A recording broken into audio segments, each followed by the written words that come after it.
ang tinuod nga kahulugan ug mensahe sa water baptism. Ang water baptism ang kaigsuonan nagsugod ni didto sa bag-ong tugon panahon sa mga apostol ug panahon sa atong Ginoong Hesukristo. Unsa may kahulugan niining baptism sa English nga pinulungan?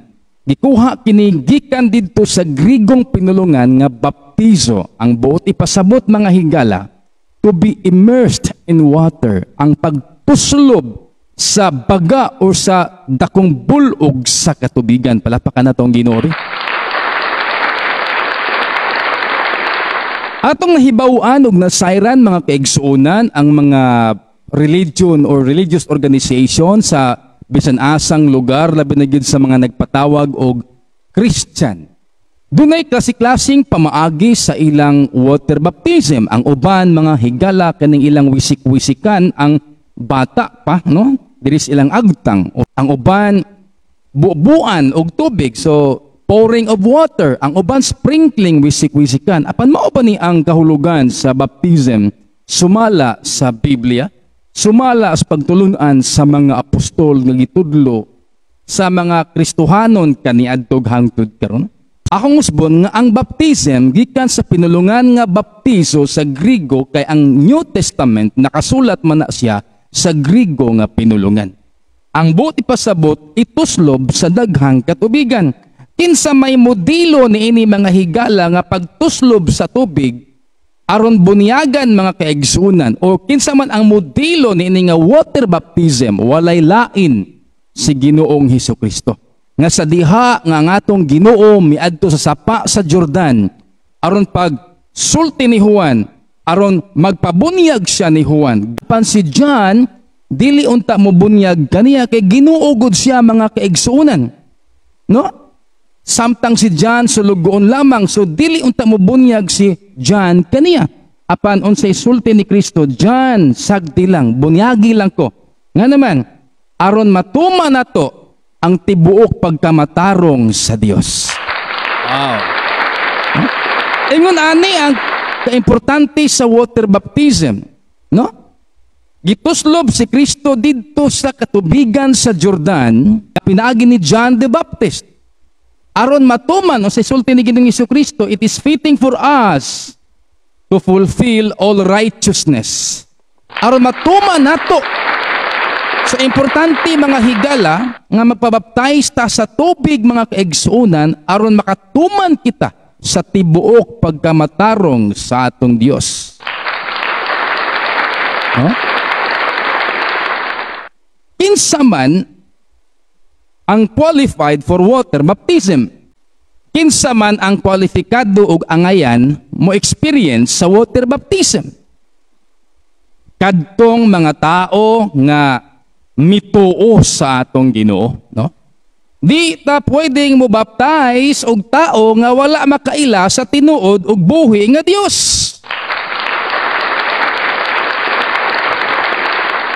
Dili pwedeng bunyagan ng usa ka tawo nga diha sa tubig unya paghuman ang giampuan Dios ra gihapon. No? Dili pwedeng bunyagan ang tao nga sa ngalan sa Ginoo bunyagan nimo siya nya paghuman ang iyang ludhan, ang iyang ampuan, ang iyang kumpisalan sa iyang mga sala. Tao ra gihapon mga kaigsuonan unya ang iyang ludhan mga dili mo lihok, mga Dios, may mata di kita, may ilong di kasimhot, may dunggan di makadungog, may kamot di makahikap, may tiil di makalakaw. Kinsay angayan bunyagan kadtong mituo sa tinuod nga Dios nga walay lain si Ginoong Hesukristo sumala sa Biblia. Unsa may giingon ni Hesukristo diya sa John chapter 4 verse 23 to 24? Nga ang tinuod nga nagsimba sa Dios, magsimba sa Dios diya sa espiritu ug sa kamatuoran. Palapakan natong Ginoo. Mao na mga kwalifikado ngayan mo experience ug water baptism mga kaigsuonan.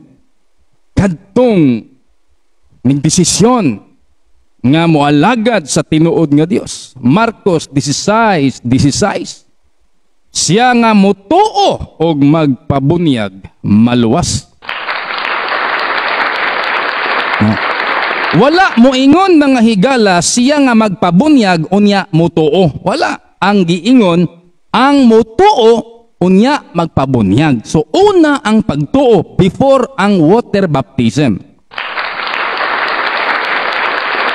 Akong pangutana, kanang bata, pangutana ako nakasabot bago ng bata, wa man nakasabot ang bata ang mga kaigsunan. Ang mga bata suma pa sa Mateo, sulat ni San Mateo, suma sa pulong ni Ginoong Jesucristo, ang gingharian sa langit, iya na sa mga kabataan.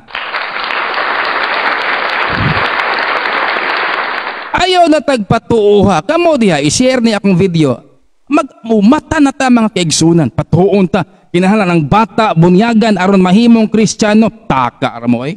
Ang bata nga nahimugso mga kaigsuunan, sumapas Biblia, iya ang gingharian sa langit. No? Ang kabataan ba? Nga wapay kabuot, wapa makaila, unsay dautanog sa maayo, ila ang gingharian sa langit. Kitang mga dagko mga kaigsunan, kinahanglan mutuo na sa pulong sa Ginoo, mutuo sa tinuod ug buhi nga Dios, mutuo nga si Jesus namatay ug nabanhaw para sa atong kapasayloan, sa atong kasalanan ug para sa atong kaluwasan. Ingon ang Biblia, maluwas ka mga kaigsunan. Mag-una ang pagtuo. Unya, magdesisyon kung nituo na ka, maingon ni ka, Pastor, baptise ko sa tubig, kay mituo na ko sa tinuod nga Dios, ug siya na lamang ang akong alagaran hangtod sa kahangturan. Marcos 16:16. Ang mutuo, unya, magpabunyag dayon. Palapakan na itong Ginoo, kinsa pa may angayan para sa water baptism, para bunyagan sa tubig sa mga alagad sa Dios. Kadtong naghinulsol matud pa ni San Pedro. Magpuyo gid na pagtuo. Unya katupong kung nagtuo ka, syempre naghinulsol na pud ka mga kaigsunan sa imong mga sala. Buhat Acts chapter 2 2:38. Repent and be baptized the name of the Lord Jesus Christ, aron madawat nato ang kapasayloan, ang kabag-uhan ug ang gasa sa Espiritu Santo. Asay una, paghinulsol ug ang pabunyag. Una gihapon na paghinulsol, wala maingon San Pedro. Pagpabunyag mo unya maghinulsol apan sa relihiyon nga karaan nga gisigig panghambog aning ato mga higalaan kaparintihan nga kaliwat, mga katigulangan nga sila daw insakto, sila daw ang tinuod nga relihiyon apan sukwahi sa giingon sa mga apostol ug sa atong Ginoo.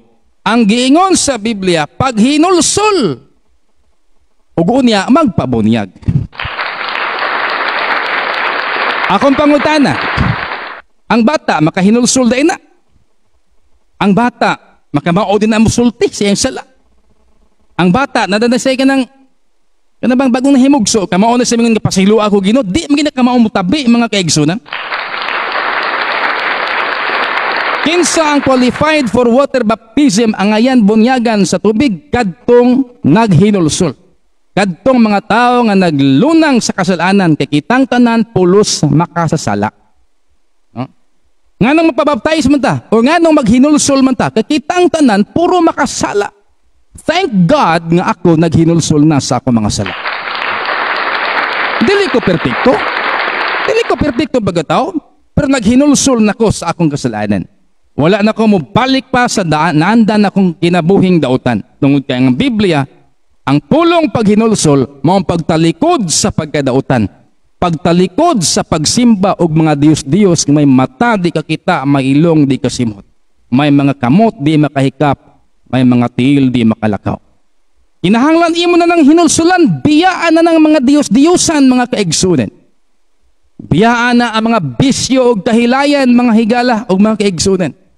Biyaan na ang mga pagdumot, mga kasilag, mga kapungot o kayugot, bitterness, mga kasilag ngadto sa atong isig katao. Kaya nga ba ang Biblia, kung di ta mo biyaan ng kasilag o pagdumot kayugot, di po ta pasayloon sa Ginoo. Mara pa nagingon sa Biblia mga kaigsunan, nato palapakan na itong Ginoo. Kinsay qualified for water baptism kadtong mga tao, mga kaigsunan naghinulsol sa kasalanan. Nitalikod sa bisyo, nitalikod sa pagkadautan, nitalikod sa mga klasik-klasing kangilaran mga kaigsunan. Bisag dita perfecto, at least naghinulsol na ta mga kaigsunan.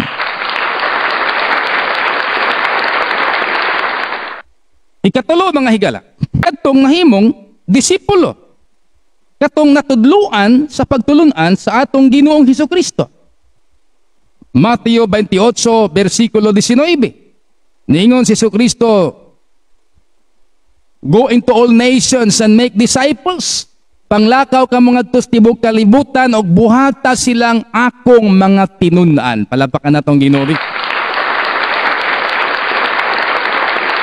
Kung mahimo na silang akong mga tinunan, bunyagi sila sa ngalan sa Amahan, sa Anak ug sa Espiritu Santo. Kinsay angayan for water baptism kadto mga tao nga natudluan, nahimong magtotoo, nahimong na disciple, natudluan sa dalan sa Ginoo. Kadto mga tao nga nakasabot nga ang Biblia pulong sa Dios, nga nakasabot sa mga pagtulunan sa Ginoo. No? Sumada total nakahinulsol nituo nas Ginoo, na disciple from the word discipline, na disiplina na, no, sa pagtulunan sa Dios, na bag-o na ang iyang kinabuhi diha ni Kristo. Suma pa sa ikaduhang Korinto 5:17. Ikaduhang Korinto 5:17, ni bisan kinsa nga ana-ana sa atong Ginoong Hesukristo, bag-o nang binuhat ang daan ng ngagina, ang bag-o niabot na. Niingon mga higala ni comments nako kay Taryo, nag-message nako kay isog ba nimo gwali o gimo lang hinayon ng istorya. Sa magbinayot ko diri. Mga kaigsunan, nakig-away ako dili batok sa tao. Nakig-away ako dili sa akong isig ka tao, dili sa unod ug sa unod, dugo ug sa dugo. Nakig-away ako sa espirituhanong away. Batok sa mga pagtulunan nga gimugna sa kaaway mga higala aron ang tao dili makatuklas, dili makatag-iya o dili makahibalos kamatuoran. Tuos Ginoo, humanta naghinulsol sa ato mga sala. Humanta nahimong disipulo ni Kristo, pinaagi siya mga pulong. Sumapa sa Mateo 28 versikulo 20. Mao ni ang saad sa Dios, kanila nga nagtuman sa kabubuton sa Dios, kanila nga gustong musunod sa Ginoo.